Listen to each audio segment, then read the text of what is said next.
talking about, man? En un vídeo anterior en el que repasamos 10 anécdotas gastronómicas y comprobamos cómo algunos historiadores y estudiosos plantean dudas sobre el verdadero origen de recetas tan icónicas y representativas de sus países como el croissant y la focaccia, hoy iremos un poco más lejos cuestionando las verdaderas raíces de la totalidad de la conocida como cocina italiana. Se trata de una de las más reconocidas y queridas del mundo, y a menudo es imaginada como una colección de antiguas recetas y tradiciones locales preservadas a lo largo de los siglos. Sin duda se trata de una parte integral de la cultura y la identidad del país transalpino, cuyos habitantes perciben platos como la pizza napolitana o la pasta alla carbonara como una parte esencial de su pasado, como tesoros históricos y artísticos de los que se sienten particularmente orgullosos y cuyo legado ha sido transmitido desde épocas remotas de generación en generación. Pero hay quien pone seriamente en duda esto, y no somos nosotros, sino Alberto Grandi, historiador experto en alimentación y profesor de Historia Económica en la Universidad de Parma, que lleva varios años desacreditando algunos mitos sobre la comida de su país, generando una gran controversia en el mismo. Según él, la cocina italiana tal como la conocemos hoy, tiene apenas unas pocas décadas de antigüedad. En 2018, el autor publicó Denominazione di origine inventata, denominación de origen inventada, las mentiras del marketing sobre productos típicos italianos, que fue superventas y poco después lanzó un podcast con ese mismo nombre para seguir ahondando en estos asuntos. Pero fue una entrevista de 2023 con el Financial Times la que puso su trabajo en el centro de atención y provocó acalorados debates en toda Italia. Grandi afirmó en la entrevista que la pasta alla carbonara se inventó en Italia justo después de la Segunda Guerra Mundial utilizando provisiones del ejército estadounidense como tocino y yemas de huevo en polvo, contrarrestando la creencia común de que la receta auténtica incluye papada de cerdo y queso pecorino romano. Esta teoría está respaldada por otros autores, como Luca Cesari en El descubrimiento de la pasta, una historia en 10 platos, pero causó indignación en un país cada vez más obsesionado con mantener la tradición de la autenticidad italiana en la comida.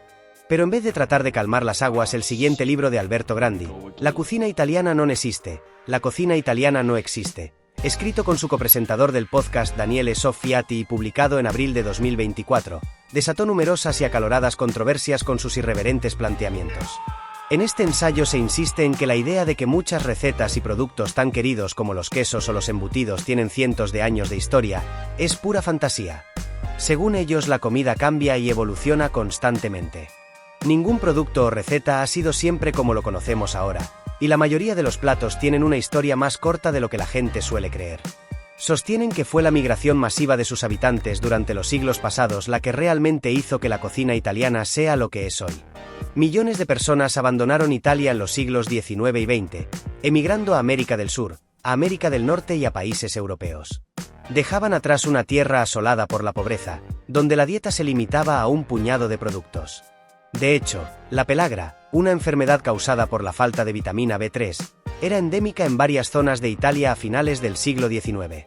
Los italianos que desembarcaron en Nueva York dejaron atrás el hambre y la miseria. Y fue en el Nuevo Mundo donde encontraron la riqueza y los ingredientes para crear las recetas que finalmente popularizaron la cocina italiana en todo el mundo. Sin embargo, la mayoría de los transalpinos no están familiarizados con esta versión, y dan por hecho que sus amadas recetas nacieron en Italia y se transmitieron sin cambios de generación en generación. Sin embargo, Garbi cree firmemente que eso de que las mujeres que emigraron a otros países enseñaron a sus descendientes a cocinar auténtica comida italiana es una leyenda inventada. La pizza es el ejemplo más famoso de esto. Nacida como comida callejera barata en Nápoles, en el siglo XIX, era casi sinónimo de pobreza y suciedad. En 1886 la pizza auténtica era, según Carlo Collodi, autor de Pinocho, una corteza de masa de pan fermentada, tostada al horno, con una salsa de un poco de todo encima. Añadió que la pizza tenía un aire de suciedad compleja que combina perfectamente con el de su vendedor. Según el Grandi, fue en Estados Unidos, donde la pizza se volvió roja, donde las pizzerías realmente comenzaron a despegar. Si bien los tomates frescos estaban entre los ingredientes originales, los inmigrantes italianos en Estados Unidos popularizaron la pizza preparada con salsa de tomate, un producto que la industrialización hizo fácil de comprar y almacenar. Los expertos llaman a este proceso el efecto pizza. Cuando un producto abandona su lugar de origen, se transforma profundamente y luego vuelve a este siendo aceptado plenamente en una forma completamente diferente.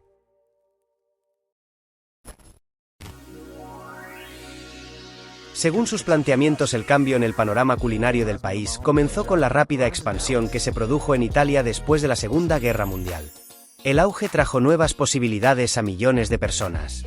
Los automóviles, los supermercados y los refrigeradores hicieron que las personas que estaban limitadas a un suministro local diario podían viajar a restaurantes, comprar nuevos productos y crear nuevas recetas. El tiramisú es otro ejemplo de receta creada después de la guerra, según el profesor a finales de la década de 1960, basado en ingredientes de supermercado y que solo es posible hacerlo con un refrigerador. En realidad, la receta apareció por primera vez en algunos libros de cocina en la década de 1980. El ingrediente principal, el mascarpone, rara vez se encontraba fuera de Milán antes de los años 60. Las galletas bañadas en café que separan las capas son las pavesini, lanzadas al mercado en 1948. Más curiosa aún es la versión que da sobre el origen del panettone, que antes del siglo XX era un pan plano, fino y duro, relleno solo con un puñado de pasas. El académico precisa que entonces lo comían los pobres y no tenía ninguna relación con la Navidad. El panettone tal como lo conocemos hoy es una invención industrial. En la década de 1920, un empresario introdujo una nueva masa, iniciando la tradición de la versión en forma de cúpula. Luego, en la década de 1970, ante la creciente competencia de los supermercados, las pastelerías y panaderías comenzaron a producir panettone artesanal con la misma forma de cúpula. Según el experto, el panettone, tras un extraño viaje hacia atrás, se ha convertido finalmente en lo que nunca fue, un producto artesanal, sobre el que hoy se elaboran importantes rankings, tanto en su versión tradicional como en las creativas. Pero el investigador, cuyo claro objetivo es desestabilizar los demenciales y falsos cimientos de la cultura culinaria italiana, consiguió también enfurecer a los productores de parmesano cuando afirmó que este queso ha evolucionado para mejor en las últimas décadas y que el queso parmesano que se comía en Italia hace aproximadamente 100 años, ahora solo se elabora en Wisconsin. Según su tesis, con los nuevos productos y marcas también llegó el marketing, afirmando que la mayoría de las tradiciones gastronómicas de Italia fueron inventadas por los vendedores de alimentos. Carosello, un programa de televisión que se transmitió en Italia todas las noches desde 1957 hasta 1977, presentó nuevos productos y marcas a través de historias, sketches y personajes icónicos, proporcionando la educación al consumidor sobre la que se construyó la cocina casera italiana, especialmente por parte de madres y abuelas. El libro explica que cuando el crecimiento impulsado por la industria comenzó a perder fuerza en la década de 1970, la economía del país giró hacia las pequeñas empresas, los productos de nicho y la excelencia local, surgiendo miles de etiquetas protegidas y productos regionales, generando una auténtica apuesta por el gastronacionalismo. Sostiene que después de décadas de declive industrial y estancamiento económico, los italianos no tenían fe en el futuro y por eso se inventaron el pasado. De esta forma, en menos de un siglo pasarían de ser inmigrantes desnutridos a custodios autoproclamados de tradiciones ancestrales, suscitando una verdadera obsesión por la tradición que devino en interminables y delirantes búsquedas de recetas verdaderas y formas correctas de consumir alimentos.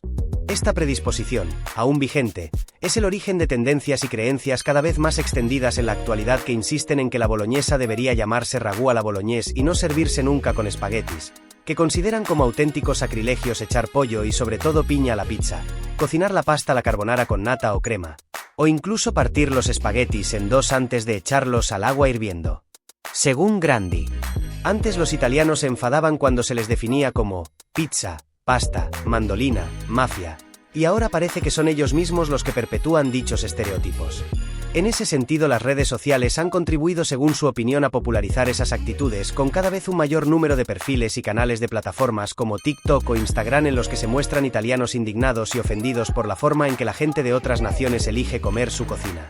Como pasa en España con la paella. El desmentido incesante de Grandi de los mitos de la comida italiana ha enfadado a mucha gente, pero él insiste en que solo quiere cuestionar la historia inventada de muchos productos y recetas, no su calidad. Sin embargo, muchos de sus compatriotas se empeñan en defender una supuesta pureza culinaria en una actitud que considera ridícula. De hecho, en su opinión, la comida tricolor se ha convertido en los últimos tiempos en un reclamo para los políticos de derecha, como lo eran las mujeres jóvenes y llamativas o el fútbol en la era Berlusconi. Es lo que el autor denomina gastronacionalismo. Incluso la primera ministra Giorgia Meloni publicó durante la campaña electoral de 2022 un vídeo en TikTok en el que una abuela random le supervisa mientras cierra un tortellini.